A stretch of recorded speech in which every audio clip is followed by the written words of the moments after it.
Assalamualaikum to everyone, students. Welcome to Shah Group Educational Channel. This is Sir Atiq Ahmed, your computer course instructor. बच्चों class 9 computer पे मेरी आपसे बात चल रही है और क्लास 9 कंप्यूटर में चैप्टर नंबर 4 जो है वो हमारा कंटिन्यू है, जिसका नाम हमारे पास है data communication and computer networks. तो बच्चों आज की क्लास में हम कौन से टॉपिक डिस्कस करने वाले हैं, आइए हम इस बात को जरा देखें। तो बच्चों आज की क्लास में बेसिकली हम टॉपिक तो वही कंटिन्यू करेंगे जो हमारे पास प्रीवियस लेक्चर में कंटिन्यू था, और उस टॉपिक का नाम था ट्रांसमिशन मीडियम या ट्रांसमिशन मीडिया। ठीक है, लेकिन उस टॉपिक का जो सेकंड पार्ट है, जो इसमें हम अनगाइडेड मीडिया से रिलेटेड बातचीत करेंगे। लास्ट लेक्चर में तो हमने गाइडेड मीडिया से रिलेटेड बातचीत करी थी ना, तो आज के लेक्चर में हम अनगाइडेड मीडिया से रिलेटेड जो है वो अपनी डिस्कशन शुरू करेंगे स्टूडेंट्स, और फिर इसी से रिलेटेड हम एमसीक्यूज और क्वेश्चन आंसर को देखेंगे। तो बच्चों ये हमारे पास जो है वो ट्री लाइक स्ट्रक्चर मौजूद था, सही है, ट्रांसमिशन मीडियम का, जिसमें हम मेरी आपसे जो बात होगी ना आज इस पे होगी अनगाइडेड मीडिया में, जिसमें मैं आपसे रेडियो ट्रांसमिशन, माइक्रोवेव ट्रांसमिशन और इंफ्रारेड इस पे बात करने वाला हूं मैं आज की क्लास में। ठीक है, तो आइए जरा सबसे पहले ये देख लेते हैं कि अनगाइडेड मीडिया कौन सा होता है। Unguided media is also termed as wireless or unbounded transmission. बच्चों याद रखिएगा, अनगाइडेड मीडिया वो ट्रांसमिशन होती है जिसे हम वायरलेस कहते हैं, जिसमें कोई वायर, कोई फिजिकल एग्जिस्टेंस ना हो। ये अनबाउंडेड होती है, इसकी कोई लिमिटेशन नहीं होती, इसके सिग्नल्स कहीं भी मूव कर सकते हैं।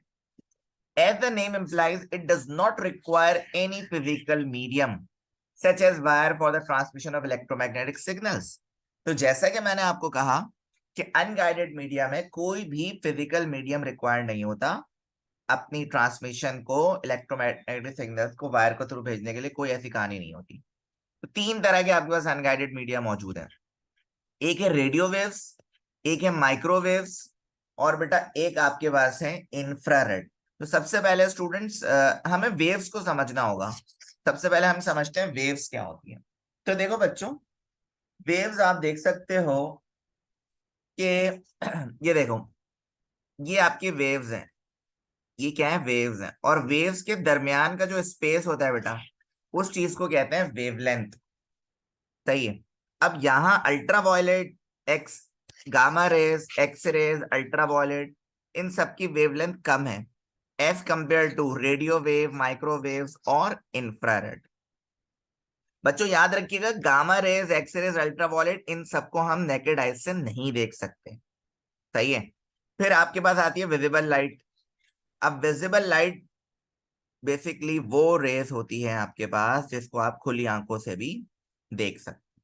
तो कहने का मकसद ये है स्टूडेंट्स कि यहाँ एनर्जी इंक्रीज हो रही है, यहाँ पे जितना ज्यादा वेव्स के दरमियान लेंथ ज्यादा होगी, इतनी एनर्जी जो है वो क्या होगी, ज्यादा होगी। जैसे रेडियो वेव्स, माइक्रोवेव्स, इन सब की एनर्जी बहुत ज्यादा है स्टूडेंट्स। ठीक है, चलें, अब एनर्जी तो हमने देख लिया, अब हम चलते हैं जरा रेडियो वेव्स की तरफ। Radio waves are also called electromagnetic waves. Radio waves को स्टूडेंट्स हम इलेक्ट्रोमैग्नेटिक वेव्स भी कहते हैं। इलेक्ट्रोमैग्नेटिक वेव्स बेसिकली कैसे बनती हैं, जब इलेक्ट्रिक फील्ड और मैग्नेटिक फील्ड के कॉम्बिनेशन से उसके रिजल्ट में जो चीज, जो एनर्जी बेसिकली इंट्रोड्यूस होती है, उसे हम कहते हैं इलेक्ट्रोमैग्नेटिक वेव्स। बहुत ही ज्यादा स्ट्रांग होती है। These are easy to generate and can penetrate through buildings. आपके पास जो रेडियो वेव्स हैं स्टूडेंट्स, वो इतनी ज्यादा स्ट्रांग होती हैं कि वो बिल्डिंग्स को भी क्या कर देती हैं, पेनिट्रेट करते हुए निकल जाती हैं। FM, AM radios, television, cordless phone use radio waves for transmission, used to send message to longer distance like country to country and city to city. Students अगर आपसे कोई पूछता है कि रेडियो वेव्स कौन से डिस्टेंस के लिए ज्यादा प्रेफर है, तो बेटा आप बोलेंगे रेडियो वेव्स जो है वो लॉन्गर डिस्टेंस के लिए यूज किया जाता है। मैं आपको इसकी डायग्राम दिखाता हूँ, इससे आपको बात और अच्छे से समझ आ जाएगी। ये देख सकते हैं आप कि आपके पास ये ट्रांसमीटर है, ये एक एंटीना है, ठीक है, ये भी एक एंटीना है, ये रिसीवर है। तो मैसेज जब यहां से यहां जा रहा है तो बिल्डिंग्स बीच में जितनी भी आ जाए उन सबको पेनिट्रेट करते हुए निकल रही है, कौन सी वेव्स, रेडियो वेव्स। तो रेडियो वेव्स जो है वो बहुत ज्यादा क्या होती हैं, स्ट्रॉन्गर होती हैं, लॉन्ग डिस्टेंस के लिए यूज की जाती हैं।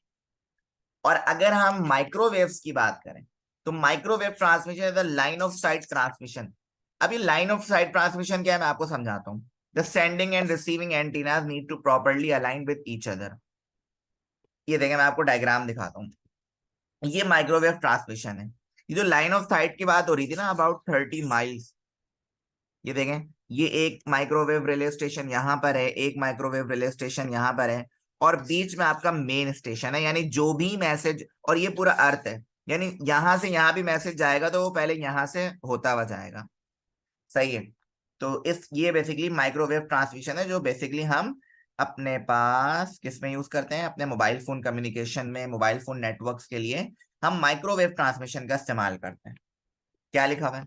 The distance covered by the signal is directly proportional to the height of antenna. These are mostly used for mobile phone communication tower and television broadcast. ठीक है।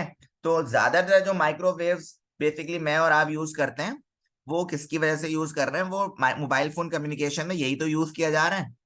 सही है। Terrestrial and satellite are the two types of microwave transmission. तो satellite के through भी आपको अक्सर सुनने में आता है कि कम्युनिकेशन हो रही है, या टेरेस्ट्रियल के थ्रू भी कम्युनिकेशन हो रही है। टेरेस्ट्रियल बेसिकली रडार वगैरह के लिए यूज किया जाता है, इंडस्ट्रीज के लिए यूज किया जाता है। तो ये भी आपके पास माइक्रोवेव ट्रांसमिशन में ही काउंट किया जाता है। ठीक है। जैसे आप देख सकते हैं कि अक्सर घरों में ये लगा हुआ होता है कि यहाँ पे डिश लगा हुआ है और यहाँ पे भी डिश लगा हुआ है, लेकिन होगा क्या कि ये सिग्नल पहले जाएगा किसके पास, सैटेलाइट के पास, और फिर सैटेलाइट ट्रांसफर करेगा। ठीक है। तो इस चीज को हम कहते हैं सैटेलाइट कम्युनिकेशन। उसके बाद अगर मैं आपसे बात करूं इंफ्रारेड की, तो याद रखिएगा माइक्रोवेव और रेडियो वेव्स जो है वो लॉन्गर डिस्टेंस के लिए यूज किए जाते हैं, जबकि इंफ्रारेड आपके पास शॉर्टर डिस्टेंस के लिए यूज किया जाता है। It uses infrared light to transmit signals. इसमें बेसिकली इंफ्रारेड लाइट होती है just like laser light. LED use to transmit signals and light receivers photodiode, जिसे हम कहते हैं to receive signals. They uses terahertz frequencies. It can not penetrate walls और other object. Student याद रखिएगा, infrared communication में आपके पास पेनिट्रेटिंग वॉल नहीं होगी, मतलब वॉल को पेनिट्रेट या किसी भी ऑब्जेक्ट को पेनिट्रेट करके नहीं जाएगा। इसकी मैं बेस्ट एग्जांपल देता हूँ। मिसाल के तौर पे आप अक्सर टीवी का रिमोट यूज कर रहे हो और सामने अगर कोई ऑब्जेक्ट आपके पास आ जाए तो टीवी का रिमोट प्रॉपरली काम नहीं करता। क्यों? क्योंकि इंफ्रारेड सिग्नल पे होता है ना। ठीक है। Infrared light is transmitted generally line of sight point to point.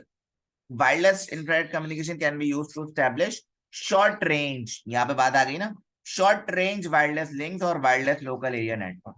तो ये बेसिकली शॉर्ट रेंज के लिए यूज किया जाता है इंफ्रारेड। तो आइए स्टूडेंट अब इसके एमसीक्यू देख लेते हैं। तो radio waves are also called dash wave. Radio waves को हम और क्या कहते हैं स्टूडेंट्स? इसे हम माइक्रोवेव्स, अच्छा माइक्रोवेव्स तो बिल्कुल भी नहीं कहते, इसे हम इलेक्ट्रोमैग्नेटिक वेव्स कहते हैं, जो कि बहुत ही ज्यादा स्ट्रॉन्ग लॉन्गर डिस्टेंस के लिए यूज की जाती है। Radios, television and cordless phone use dash for transmission.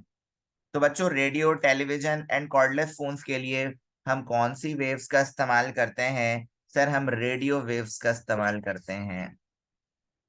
इसी तरह dash transmission is a line of sight transmission, the sending and receiving antennas need to be properly. तो कौन सी ऐसी ट्रांसमिशन है जो line of sight transmission, line of sight method को follow करती है? तो वो बेसिकली आपके पास माइक्रोवेव ट्रांसमिशन होती है। Dash light is transmitted generally line of sight point to point. अगर बात करें शॉर्टर डिस्टेंस की बात करें तो वो आपके पास इंफ्रारेड ट्रांसमिशन होती है। ठीक है। तो स्टूडेंट्स अब हम इसके कुछ क्वेश्चन आंसर को देख लेते हैं। आपके पास अगर क्वेश्चन आए, डिस्क्राइब अनगाइडेड मीडिया, कि अनगाइडेड मीडिया को जो है वो आपने क्या करना है, डिस्क्राइब करना है। तो unguided media is also term as wireless और अनबाउंडेड ट्रांसमिशन। वही बात रिपीट हो रही है। As the name implies it does not require any physical medium. Unguided media को कोई फिजिकल मीडियम की जरूरत नहीं है। इसमें तीन आपके पास है, रेडियो वेव्स, माइक्रोवेव्स और इंफ्रारेड। तो जैसा कि आपको मैंने बताया, रेडियो वेव ट्रांसमिशन वो ट्रांसमिशन होती है जो कि लॉन्गर डिस्टेंस के लिए यूज किया जाए, जो आसानी से किसी भी वॉल या किसी भी ऑब्जेक्ट को पेनिट्रेट करते हुए सिग्नल्स चले जाते हैं। सही, जिसमें cellular phone, television, FM radios वगैरह इसके लिए आपके पास कौन सी ट्रांसमिशन यूज होती है बेटा? रेडियो वेव ट्रांसमिशन यूज होती है। अगर हम बात करें माइक्रोवेव ट्रांसमिशन की, तो microwaves are the electromagnetic waves which have frequency range between 1 gigahertz to 300 gigahertz. तो माइक्रोवेव भी स्टूडेंट लॉन्गर डिस्टेंस के लिए यूज किया जाता है। ये भी आपकी इलेक्ट्रोमैग्नेटिक वेव्स हैं, सही है। इसमें लाइन ऑफ साइट टेक्नोलॉजी को यूज किया जाता है, सही है। 30 माइल्स के आस इतना फासला होना चाहिए एक एंटीना और दूसरे एंटीना में, ठीक है। इसमें बेसिकली आपके पास टेरेस्ट्रियल और सैटेलाइट जो है वो किसकी टाइप है? माइक्रोवेव ट्रांसमिशन की टाइप है। इंफ्रारेड ट्रांसमिशन है wireless technology use for communication over short range, जैसे टीवी रिमोट ऑपरेशन है, data transfer between computer and cell phone है।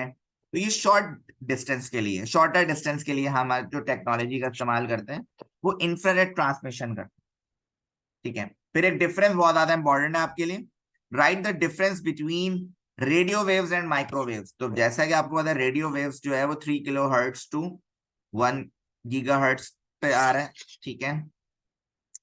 और इसकी फ्रीक्वेंसी 1 गीगाहर्ट्ज टू 300 फ्रीक्वेंसी, इसकी फ्रीक्वेंसी ज्यादा है। इसमें पुअर सिक्योरिटी है, इसमें मीडियम सिक्योरिटी है, इसमें टेन्यूएशन हाई है, इसमें टेन्यूएशन वेरिएबल मतलब चेंज होती रहती है। सेटअप एंड यूजर कॉस्ट और मॉडरेट, इसमें कॉस्ट का इतना ज्यादा मसला नहीं है, इसमें कॉस्ट बहुत ज्यादा हाई होती है। दोनों ही लॉन्गर डिस्टेंस के लिए यूज किए जा रहे हैं।